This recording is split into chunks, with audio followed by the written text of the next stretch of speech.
Game controllers can be tricky to perfect, but some designs have stood the test of time. It's got blinking blue lights on it. Who doesn't like blinking blue lights? Welcome to WatchMojo.com, and today we'll be counting down our picks for the top 10 video game controllers. For this list, we'll be glancing through the history of video games to find the most comfortable, practical, and well-designed controllers. Now you're playing with power. We're specifically focusing on first-party controllers. As such, mouse and keyboard must be omitted on the grounds that there is no first-party setup. PC Master Race for life. Damn it. Number 10, Sega Genesis 6-button controller. Sega always just put just tremendous attention to detail and build quality into their products. To think that Sega was once a vanguard of superb hardware design. Though the original controller for the Sega Genesis was generally praised, there was one slight flaw. Its 3-button setup wasn't conducive to playing fighting games such as Street Fighter or Mortal Kombat. Enter the 6-button controller, which trimmed down the first controller's size, but added 3 more face buttons to better cater to games reliant on more than 4 buttons. Then you got the X, Y, Z buttons here, which are raised, so you can easily tell when you're playing what buttons your finger is actually touching. On top of its effortlessly compact design, the 6-button controller had a mode button to allow players the ability to play 3-button Genesis games with ease. It was really just a good product. So if you're playing like Comix Zone, the X, Y, and Z functionality would be removed if you were holding the mode button as you started up the game. Number 9, Nintendo Entertainment System controller. Nintendo Action Set, including the control deck with double game pack and Zapper light gun for just $99.99 at Toys R Us. Sometimes the classics never die. Case in point, when the Nintendo Entertainment System was launched in 1985, it came with a straightforward controller that was immediately recognizable. It's simple, yet very effective. To wit, the NES controller was rectangular in shape and consisted of 2 action buttons, a directional pad, and start and select buttons. Solid controls for games like Contra or Metroid. The simplicity at play was clear here, yet it was embraced because of the controller's durable design and its usefulness in regards to the era's predominantly action-oriented titles. It's the Legend of Zelda and it's really rad. Those creatures from Ganon are pretty bad. Octoroks, Tektites, Levers too. But with your help, our hero pulls through. Number 8, Atari 2600 joystick. This is the legendary single joystick, single button controller for the Atari 2600 video computer system. In gaming's early years, simple ideas led to great things. Such was the case with the Atari CX40 joystick, one of the 2 original controllers to come with the 2600, next to the Pong paddle. And they're really excellent controllers and the kind of controllers that we don't get anymore. The CX40 was certainly respectable in appearance, black with a segmented circular pattern in the middle. And I like that it says top up here on the top, giving you a sense of direction. But its true genius lay in the basic layout. It was built around a single red action button and an easy-to-grip joystick designed perfectly to fit most people's hands. Back in the day when our hands were a good bit smaller, we might play it gripping the entire controller like you would in the arcade. More importantly, the one-button, one-stick approach lent game developers a creative challenge, making games that were polished and enjoyable while using such simple means of control.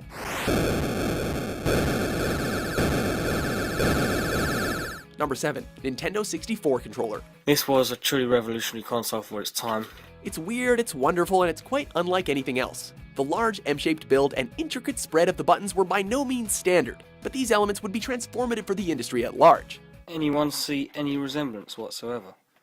I certainly do. The N64's controller helped push forward the concept of the analog stick, with the controller's large size actually working well in conjunction with the central stick. Maybe not the first analog stick in the gaming industry, it was definitely one that made it more mainstream. Players found the controller to be comfortable to grip, and its C buttons reflected the changing nature of face buttons, particularly in regards to 3D games. We'll probably never see the likes of this again. Number 6, Wii Remote. We would like to play. Once upon a time, a sleek little remote inspired people to dream. Based around motion control, the Wii Remote intrigued the gaming media at large with its basic white coloring, compact button placement, and general control variety.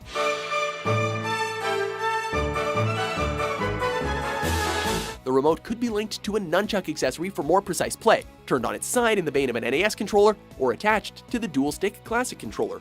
But more importantly, it featured pointer functionality to replicate a mouse, motion controls that even Grandpa could use, oh, and a little speaker to add a new layer of immersion. Which they also use in different ways for various games. That's kind of neat. The Wii Remote was truly innovative, proving that there were still places to go with control schemes.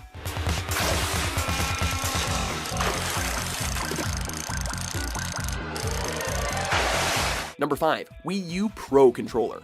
you're gonna purchase it separately, but it's probably an accessory that many will consider a must-buy. We figure it was only a matter of time before Nintendo's Golden Age roots would blend with modern control sensibilities. It's a serious controller for serious games.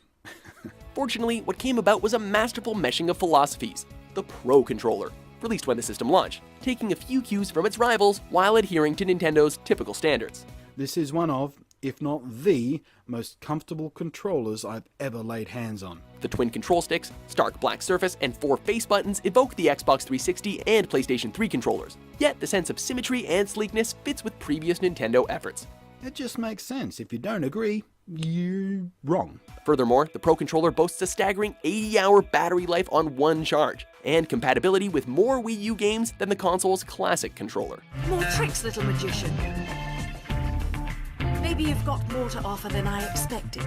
Number 4, Super Nintendo Entertainment System Controller. If you want to play Super Nintendo and you only have 2 controllers here, this is the one to go with. Nintendo, always looking to shake things up. For the Super Nintendo, a new control scheme was developed, one that shifted from the box-like design of the NES controller to a more rounded shape. You don't have those sharp edges jabbing into your hands. The SNES controller upped the ante with 4 action buttons arranged in a diamond formation, as well as the introduction of the concept of shoulder buttons. It still retains that old school simplicity, but you're starting to see the modern era of multiple buttons everywhere. In addition to its innovative qualities and comfort of use, the Super Nintendo controller also sported a restrained color scheme that managed to be aesthetically respectable without being distracting. You get the feeling you could run over this with a car and really not cause very much damage to the controller or the car. But, fun fact, European and Japanese versions of the controller were the first to have color-coordinated buttons, something that our later entries would all soon support.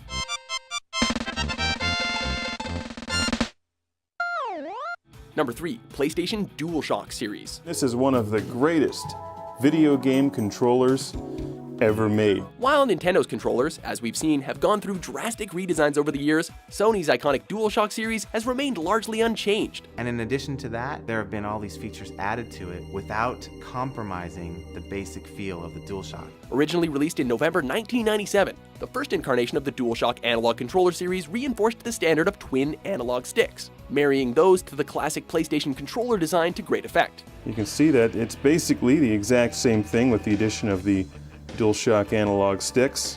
The other big feature, a built-in motor for vibration feedback, would prove innovative enough to achieve popularity, with only small tweaks needed for later DualShock models.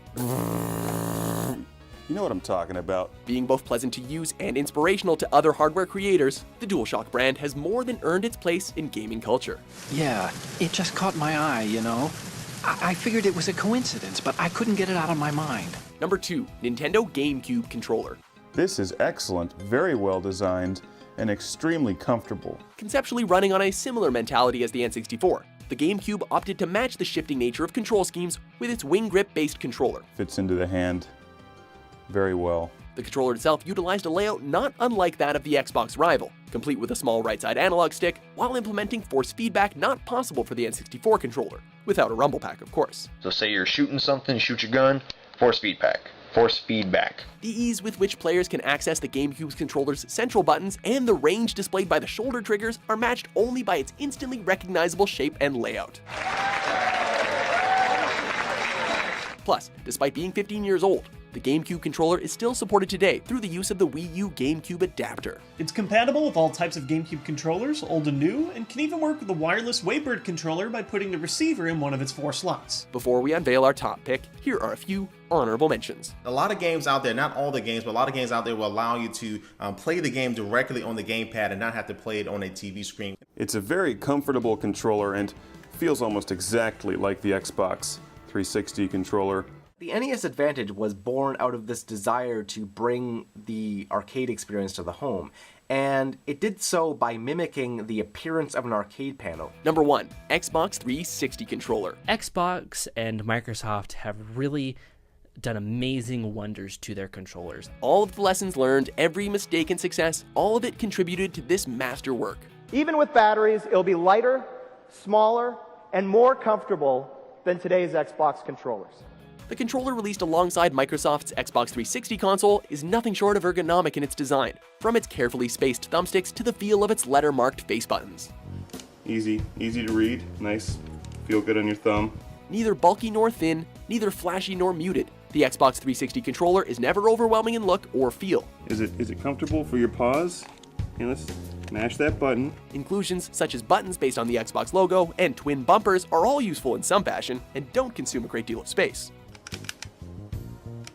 Plus, if you've moved on to the next gen, you'll be happy to know that much like the DualShock controller, Microsoft has stuck with what works and maintained essentially the same design for the Xbox One.